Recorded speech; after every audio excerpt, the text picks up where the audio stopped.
Бабет и Том Тервер живеат во мала куќерка надвор од Дизелдорф со нивните 2 сина и домашни миленици.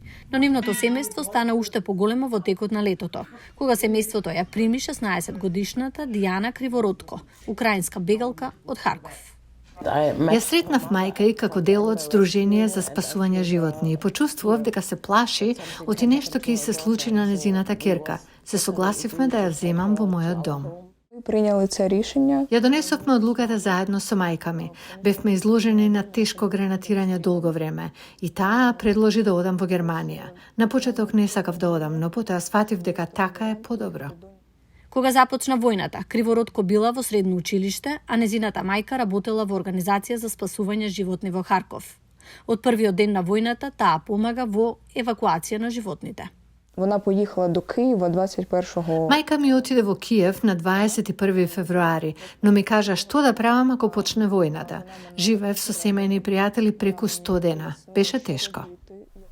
Кривородко е загрижена за незината мајка. Алло, мамулечка, привет. Я знаю какаво это. Знам како е кога се слушаат експлозии. Пред спиење мислите дали ќе се разбудите утрово и дали ќе загинете од бомба или дали ќе се најдете под урнатини, но сваќам зошто не сака да замине. Таа едноставно си ја сака незината држава. Семејството во Германија исто така се грижи за незината мајка да излезе од Украина. And I feel very sorry for her and also for her mother. Жал ми е за неа и за мајка ѝ. Таа се јавува секој ден и викам да дојде кај нас за да биде безбедна. Но за неа е многу важно тоа што им помага на луѓето и животните во Харков. Оваа двојка ја вика Диана, нивната украинска ќерка. Нивната најстара ќерка живее одамно. We are really family. Ние сме навистина семејство. Срекни сме што имаме уште една ќерка, а таа уште една мајка. И покрај прекрасната врска, Кривородко вели дека незиното срце е во Украина.